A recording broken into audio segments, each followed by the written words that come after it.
नमस्कार साथियों, मैं सौरभ कोहली आपका स्वागत करता हूं अपनी यूट्यूब चैनल में। आज हम जिस शख्सियत से बात करेंगे वह किसी चीज़ के मोहताज नहीं है। हिंदी के प्रख्यात विद्वान और हिंदी के काफ़ी अच्छी नॉलेज रखने वाले हम आज मिल रहे हैं हरदयाल सिंह सर से, जो काफ़ी बच्चों को अपने मार्गदर्शन के तहत अच्छी शिक्षा दे चुके हैं और आज ये अपने ज्ञान के जरिए हमें कुछ नई जानकारी देंगे। तो हम मिलते हैं हरदयाल सिंह सर से। सर नमस्कार, बताइए। नमस्कार। आज प्यारे बच्चों, जैसे कि आप जानते हैं हिंदी साहित्य के बारे में कि हिंदी साहित्य का इतिहास कितना पुराना है, उसके बारे में आज हम चर्चा करेंगे। हिंदी साहित्य के इतिहास को 4 कालों में विभाजित किया गया है, जिसमें पहला काल है आदिकाल, भक्तिकाल, रीतिकाल और आधुनिक काल। सबसे पहले हम ये जानने की कोशिश करेंगे आदिकाल की उस समय की परिस्थितियाँ कैसी थी, उस समय का वातावरण कैसा था, उस समय की राजनीति कैसी थी, ऐसे कौन कौन से पहलू थे जिसमें आदिकाल को बच्चों वीर गाथा काल के नाम से भी जाना जाता है। तो आदिकाल 1050 से लेकर 1375 ये इसकी सीमा अवधि है। उस समय राजा महाराजाओं का शासन हुआ करता था और उस समय जो कवि और बुद्धिजीवी लोग होते थे वो विशेष रूप से राजाओं को प्रशंसा करने के लिए अपनी श्रृंगार से पूर्ण रचनाएं या वीर गाथा या वीरों को ओजपूर्ण रचनाओं के माध्यम से प्रेरित करते थे। तो ये काल में जितने भी बुद्धिजीवी रहे उनको राजाओं के माध्यम से, राजा महाराजाओं के माध्यम से उनको स्वर्ण मुद्रा प्राप्त होती थी। तो उस समय हम ये कह सकते हैं कि हिंदी भाषा का विकास धीरे धीरे विकसित हो रहा था। आप ये कह सकते हैं उस समय हिंदी भाषा विकृत भाषा थी, या ये कह सकते हैं कि उस समय हिंदी भाषा का विकास अवहट या उसको अपभ्रंश भाषा के नाम से भी हम जानते हैं कि अपभ्रंश भाषा वो भाषा थी जिसे हम, जैसे कि मैंने अभी बताया कि विकृत भाषा थी। उस समय हिंदी भाषा का व्याकरण की कसौटी से इतना गहराई से नहीं देखा जाता था। जैसे व्यक्ति आता था वैसे ही उसे अपने उच्चारण कर दिया करता था अपनी भाषा के माध्यम से। तो ये कह सकते हैं उस समय हिंदी भाषा का रूप बहुत ही शिथिल था, उसकी व्याकरण की तरफ दृष्टि से नहीं देखा जाता था, जैसा आया वैसा हमने उच्चारण कर दिया। लेकिन धीरे धीरे अपभ्रंश भाषा वीर गाथा काल में रही और उसके बाद दूसरा काल आया भक्ति काल, जो 1375 से लेकर 1700 तक रहा। भक्ति काल को विशेष रूप से हम स्वर्ण युग काल भी कह सकते हैं और ये सबसे हिंदी साहित्य के इतिहास में एक क्रांति थी कि किस तरह से भक्ति काल साहित्य को हमने स्वर्ण युग के नाम से जानने लगे, क्योंकि ये काल बहुत ही मानव समाज के लिए बहुमूल्य था और उसने धर्म के प्रति जो विशेष दृष्टिकोण दिया, मानव कल्याण के लिए, मानवता के लिए अपनी रचनाओं को विशेष योगदान दिया। इसमें बच्चों सबसे बड़े फेमस आपके प्रसिद्ध कवि रहे हैं कबीरदास, सूरदास, तुलसीदास जैसी, मलिक मोहम्मद जैसी। इन राइटरों के साहस के कारण, जिन्होंने धर्म के प्रति मानव समाज को समन्वय स्थापित करने के लिए विशेष रूप से अपना योगदान दिया, ये राइटरों ने एक समाज को नया दृष्टिकोण दिया जिसमें समझने और सोचने की शक्ति मानवता में जागृत हुई और आपसी प्रेम व स्नेह उत्पन्न हुआ। तो बच्चों, जैसे जहाँ अनुशासन है वहीं धर्म है, जहाँ धर्म की महत्वता है वहीं अनुशासन है। तो धर्म ने हमारे जीवन को एक संयमशील बनाया, हमें अनुशासित किया। आप ऐसे कह सकते हैं मानवता को उठने बैठने का एक संयम विवेकवान व्यक्ति बनाया। जैसे कबीर ने गुरु गोविंद सिंह की अपने गुरु के बारे में जैसे बताया था, एक पद सुनिए। गुरु गोविंद खड़े काके लागू पाए, बलिहारी गुरु आपने जिन गोविंदियो बताए। तो इसमें कबीर ने अपने गुरु को विशेष महत्व दिया है कि किस तरह से गुरु का सम्मान करना चाहिए। इस तरह से उन्होंने, कबीर की विशेषता ये रही कि उन्होंने समाज को एक अपनी वाणी के माध्यम से समाज को एक करारी चोट दी। कबीरदास ने समाज को समानता प्रदान की। उन्होंने समाज के प्रति अपने पदों के माध्यम से करारी चोट की। आज के समकालीन आधुनिक आलोचक अशोक वाजपेयी जी ने कहा कि आज के समय में यदि कबीरदास जिंदा होते तो उनको सजा मिलती, क्योंकि उन्होंने समाज में जो दिखा उसे प्रत्यक्ष रूप से हर धर्म के प्रति करारा व्यंग्य किया, करारी चोट की और निर्भय होकर उन्होंने हर वाणी से अपने विचारों को दिया। किस तरह से किसी भी वर्ग के प्रति उन्होंने जहाँ कमी नजर आई उसे स्पष्ट रूप से उन्होंने अभिव्यक्त किया। तो आज ऐसा कवि, ऐसा साहित्यकार शायद आधुनिक काल में हमें ऐसा कवि ना मिले, जो कबीरदास ने अपनी वाणी के माध्यम से प्रत्येक वर्ग के बारे में बताया। तो इनके माध्यम से जिन्होंने समाज को एक यथार्थ दृष्टिकोण दिया, धर्म के प्रति, इंसान को मानवता के प्रति विशेष रूप से संकेत दिया, तो कबीरदास का समाज में वह एक अत्यंत महत्वपूर्ण मूल्य है। क्योंकि देखिए, भक्ति काल में विशेष रूप से दो धाराओं का जन्म हुआ, जिसमें निर्गुण निराकार और सगुण धारा। निर्गुण धारा में कबीर ने एक ईश्वरवाद को माना है और उन्होंने अपनी विचारों से स्पष्ट कह दिया कि ईश्वर एक है और ईश्वर की सत्ता कण कण में विराजमान है। और इस तरह से निर्गुण निराकार के रूप में उन्होंने ईश्वर को माना कि मनुष्य जो है हर एक के जीवन में विद्यमान है और ईश्वर का असीम रूप व्यापक है। देखिए, जिस तरह से उन्होंने व्याख्या की है उससे ऐसा लगता है कि ईश्वर का स्वरूप एक हवा की तरह है। जैसे हम हवा को महसूस करते हैं वैसे ही ईश्वर को भी हम महसूस कर सकते हैं, जो सिर्फ दिखाई नहीं देता, सिर्फ उसको महसूस किया जा सकता है। कभी बच्चों आपने हवा को महसूस किया? नहीं किया, क्योंकि हवा को हम देख नहीं सकते, सिर्फ महसूस ही कर सकते हैं। तो इस तरह से उन्होंने ईश्वर की सत्ता को, ईश्वर की एक ऐसी असीम सत्ता है जिसका कोई पैर नहीं है, हाथ नहीं है, आँख नहीं है, नाक नहीं है, उसको सिर्फ अपनी आस्था से ही महसूस किया जा सकता है। यहाँ तक क्या कि ईश्वर का स्वरूप जो है हर इंसान के अंदर विद्यमान है, सिर्फ अपने आंतरिक हृदय में ही झांकने की कोशिश करिए। तो यदि हम कबीर की दार्शनिकता को देखें तो उन्होंने माया, जीव जगत और ब्रह्म के बारे में विस्तार रूप से बताया। यदि सगुण धारा जो है वो भौतिक यथार्थ समाज को विश्वास करते थे, जिसमें आप सूरदास हुए, तुलसीदास हुए। सूरदास ने बाल जीवन पे कृष्ण के बारे में भी बहुत सी विचारों को अभिव्यक्त किया, किस तरह से कृष्ण बाल काल में किस तरह से क्रीड़ा करते थे। तो उनका एक विशेष अधिकार था कि वो भगवान श्री कृष्ण की रचनाएं लिखते थे। उनकी भाषा जो ब्रज थी, और बच्चों कबीर की भाषा जो थी सलूकड़ी भाषा थी। वो साधु सन्यासी की संगत में जाते थे, जहाँ उठते थे, बैठते थे, जहाँ उन्हें सत्संग सुनते थे, उनको विचारों को व्यक्त करते थे और उनको अपने मन में मनन करके विचारों को लिखते थे। तो कबीर के रहस्य में जीवन का सारांश छिपा हुआ है कि क्योंकि आज हम इतने साल बाद भी 14वीं शताब्दी में हुए कबीरदास, इतने साल बाद भी हम उनको क्यों याद करते हैं? इसीलिए याद करते हैं कि उनके जीवन का महत्व है, क्योंकि उनकी जो रचना है वो समाज को एक नई दिशा देती है, वो प्रासंगिकता है। और आज भी हमें ऐसे महान पुरुषों का समकालीन जीवन में होना अत्यंत अनिवार्य है, ताकि समाज को हमें एक सार्थक दिशा दे। तो ये तो भक्ति काल में था। इसके अतिरिक्त मलिक मोहम्मद जैसी का भी विशेष योगदान रहा, जिन्होंने मलिक मोहम्मद के बारे में कहते हैं कि वो चेहरे से सुंदर नहीं थे, उनके चेहरे पर कीचक के दाग थे।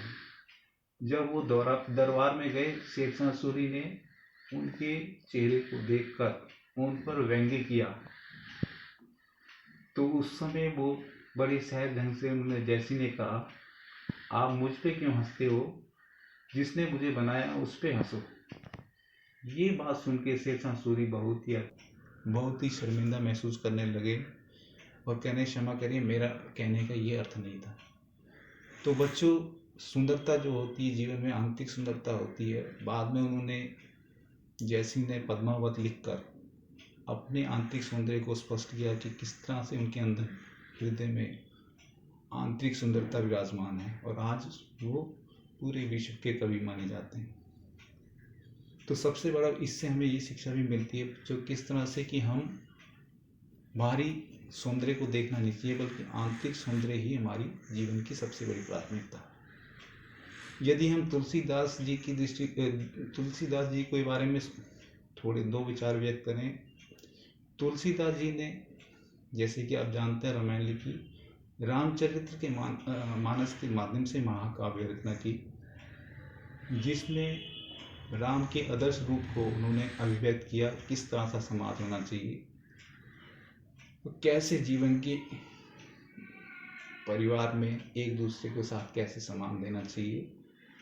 तो उसके माध्यम से हम रामायण में स्पष्ट रूप से देखते हैं किस तरह से उन्होंने अपने विचारों को व्यक्त किया कि ताकि समाज के लोक मंगल, जीवन में कल्याण साबित हो। ये तो बच्चों भक्ति काल था। उसके बाद आया रीतिकाल। रीतिकाल था 1700 लेके 1900 तक। इस काल में रीतिकाल ये श्रृंगार काल का भी था। उस समय बच्चों, उस समय 1719 के बीच में आसपास में जो परिवेश था, बहुत ही पतनशील की ओर जा रहा था समाज। राजा अपने कार्य के प्रति उपेक्षा कर रहे थे, और प्रजा जो थी, प्रजा के प्रति उनकी कोई जिम्मेदारी नहीं थी। ये कह सकते हैं कि वो भोग विलास में विलिप्त थे। मदिरा, सुरा और श्रृंगार नारी के प्रति विशेष रूप से आकर्षित थे। उनकी प्रवृत्ति के कारण समाज में बहुत ही नकारात्मक प्रभाव पड़ा। ये काल बहुत ही कह सकते हैं कि राजा महाराजाओं का अत्यंत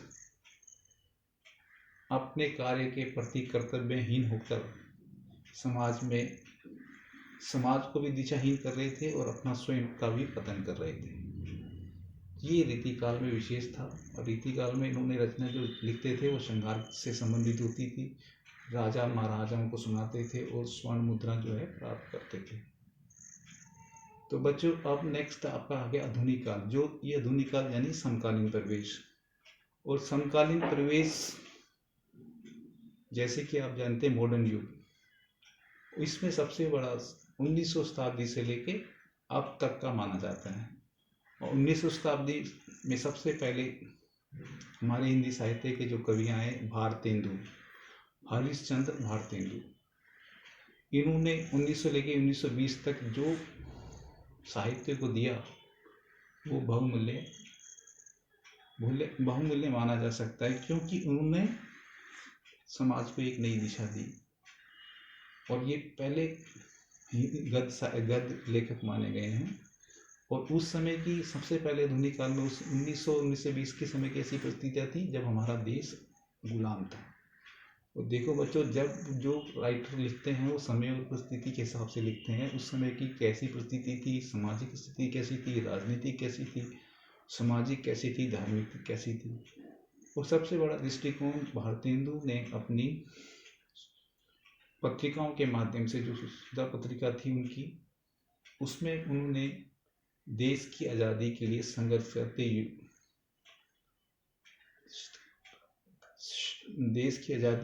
करते लोगों के प्रति विशेष रूप से संबोधित किया है कि हमें किस तरह से देश को आज़ाद कराना चाहिए।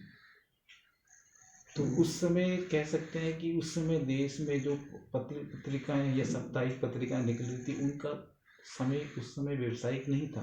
वो उनका मेन उद्देश्य ये होता था कि न्यूज़पेपर के हिसाब से देश को आज़ाद करना।